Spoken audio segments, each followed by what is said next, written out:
दोस्तों, पीएम मोदी और बीजेपी की डबल इंजन सरकारें क्या भारत को ऐसे विश्वगुरु बनाएंगी जहां सरकारी स्कूलों के हालात दिखाने पर मुकदमे दर्ज किए जा रहे हैं? तो क्या हम ऐसे विकसित भारत बन पाएंगे जहां सुधार की बजाय सवाल उठाने वालों को जेल में डालने की तैयारी की जा रही है? अभिजीत दीपके पर किस मामले में एफआईआर हुई है जिसके बाद सियासत गर्म हो गई है?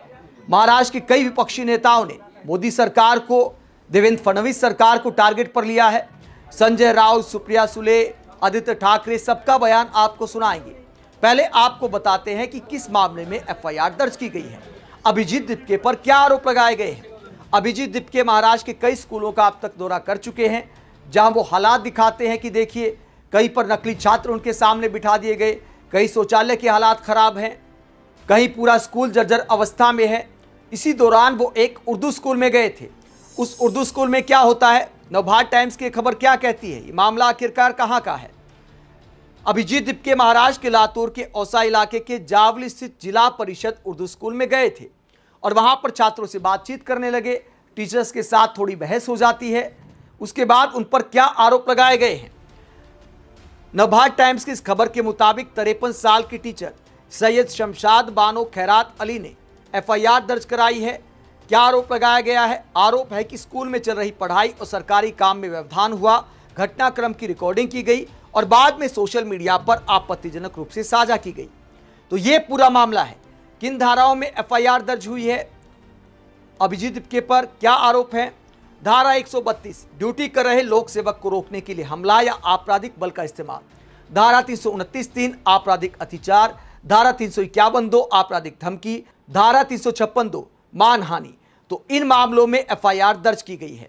इसके बाद अभिजीत दीपके का क्या रिएक्शन सामने आया है, इस खबर को लेकर उन्होंने एक मीम टाइप गाना शेयर किया। ये जीवन है, गमगीन गाना पोस्ट किया अभिजीत दीपके ने इस जीवन का, और यह मैसेज देने की कोशिश की कि शायद मेरी आगे की लाइफ इसी तरह की होने वाली है, क्योंकि सरकार से टकराव मोल ले लिया है। इसी तरह मुकदमों का सामना करना पड़ सकता है। यही है रंग रूप। अभिजीत दीपके पर एफआईआर होने के बाद अब महाराष्ट्र के नेता और देश भर के नेता सरकार से सवाल कर रहे हैं कि सच्चाई दिखाने पर क्या ऐसे जेल में डाला जाएगा?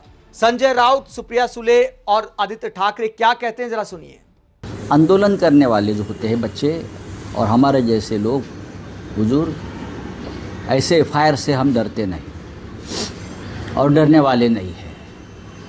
आप हमें जितनी दबाने की कोशिश करेंगे उतनी हम उछल कर नए लड़के आगे आ जाएंगे। हम तो है लड़ने के लिए, लेकिन नए बच्चे भी लड़ने के लिए तैयार हो गए।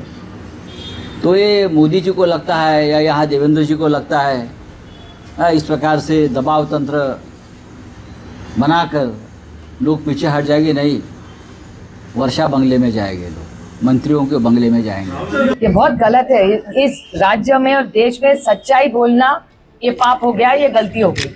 और अगर सच बोलना पाप है, उसके पुलिस स्टेशन में जाना पड़े और केस हो तो हम सब तैयार हैं। आशुतोष पे भी हमला हुआ कल, लेकिन यही बात है ना, सीजेपी करना क्या चाहती है? तो जो शिक्षण व्यवस्था में खोट है या कमी है वही तो ला रही है लोगों के सामने। तो किसी भी सरकार को क्या नुकसान है या क्या डर है? सिर्फ फैसिस्ट डरते हैं शिक्षा व्यवस्था से, दूसरे कोई नहीं डरते। तो आदित्य ठाकरे आरोप लगाते हैं कि तानाशाही ये रवैया है। तानाशाही सरकारें इस तरह सच्चाई दिखाने से डरती हैं, वरना सच्चाई एक आईने की तरह होती है। सरकारों को आईना देखकर सुधार करना चाहिए। लेकिन हो क्या रहा है? बातें की जा रही विश्वगुरु बनाने की, और हालात ये हैं कि सरकारी स्कूलों में बच्चे कम होते जा रहे हैं। 1 लाख से ज़्यादा स्कूल बंद हो चुके हैं पीएम मोदी के अमृतकाल में। इसीलिए विपक्षी नेता सवाल उठाते हैं कि क्या अब सच्चाई दिखाने वालों के साथ ऐसा व्यवहार किया जाएगा? क्या मोदी सरकार में ऐसा अमृतकाल आ गया है कि सच्चाई दिखाना अपराध हो गया है? स्कूलों में कैमरे आप नहीं ले जा सकते। अगर स्कूल में जाकर आप सवाल करोगे तो आप पर मुकदमा दर्ज किया जाएगा। इस पूरे मामले को लेकर आरजेडी के वरिष्ठ नेता मनोज झा क्या कहते हैं, जरा सुनिए। स्कूल में जाने का, वहाँ निरीक्षण करने का, अभिजीत दीपके और महाराष्ट्र में ऐसे ही एक स्कूल में जाने को लेकर के एफआईआर हो गया। आप लोग भी कोशिश करके देखिए, अपना कैमरा माइक लेकर के बिहार के स्कूलों की भी हालत जड़ जाए। जो भी सरकार कहीं की भी अगर हकीकत को की पर्दादारी करेगी, अब वो जमाना लग गया। आप एक कमरे में 2 कक्षाएं चलती हैं, कहीं कहीं 3 कक्षाएं चलती हैं। एक शिक्षक जो अंगणित पढ़ाता है या गणित पढ़ाता है वही समाज विज्ञान पढ़ा रहा है। और प्राथमिक से लेकर के उच्च, अगर इन हकीकत को, इन चीज़ों को, वास्तविकताओं को सामने कोई लाने की कोशिश कर रहा है तो सरकार को तो इसको प्रोत्साहन देना चाहिए, ना कि पर्दादारी करनी चाहिए, डराना धमकाना चाहिए। तो मनोज झा सवाल उठाते हैं कि पर्दादारी क्यों की जा रही है। कभी पीएम मोदी कहीं पर जाते हैं तो पर्दा लगाकर गंदगी छुपाई जाती है, अब कैमरे बंद करके स्कूलों को छुपाने की कोशिश की जा रही है और इसे लेकर मामला सुप्रीम कोर्ट तक भी पहुंच गया है। सुप्रीम कोर्ट में क्या याचिका लगाई गई है, ये खबर आप देख सकते हैं। क्या पूरा मामला है। यूपी राजस्थान के स्कूलों में वीडियोग्राफी बैन का मामला सुप्रीम कोर्ट पहुंचा, सर्कुलर रद्द करने की मांग। आगे खबर क्या कहती है, किसने याचिका लगाई गई है और याचिका में क्या आरोप लगाए गए हैं। सरकारी स्कूलों में बाहरी लोगों के जाने, वीडियोग्राफी पर रोक लगाने के उत्तर प्रदेश और राजस्थान सरकार के सर्कुलर को सुप्रीम कोर्ट में चुनौती दी गई है। वकील नरेंद्र मिश्रा ने सुप्रीम कोर्ट में जनहित याचिका दाखिल कर यह सर्कुलर रद्द करने की मांग की है। याचिका में कहा गया है कि राज्य सरकारों का यह आदेश संविधान के अनुच्छेद 14, 19(1)(a), 19(1)(g), 21 और 21(a) का सीधा उल्लंघन करता है। आगे क्या कहा गया है। आगे कहा गया है कि इस सर्कुलर के जरिए सरकारी स्कूलों में बाहरी लोगों, पत्रकारों, यूट्यूबर्स, सोशल मीडिया पर्सन्स और सिविल सोसाइटी के लोगों की बिना समुचित इजाजत लिए दाखिल होकर शूटिंग या अन्य कार्यवाही संचालित करने पर रोक लगाई गई है। सर्कुलर स्कूल में बिना समुचित इजाजत लिए photography, videography, interview, audio recording और लाइव स्ट्रीमिंग पर पाबंदी लगाता है। याचिका में संविधान के अनुच्छेद 19(1)(a) के उल्लंघन का हवाला देते हुए कहा गया है कि यह सर्कुलर मीडिया और नागरिकों की अभिव्यक्ति और प्रेस की आज़ादी के अधिकार को प्रभावित करता है। स्कूलों की कमियों या सच्चाई को उजागर करने से रोकना सूचना के अधिकार में बाधा है।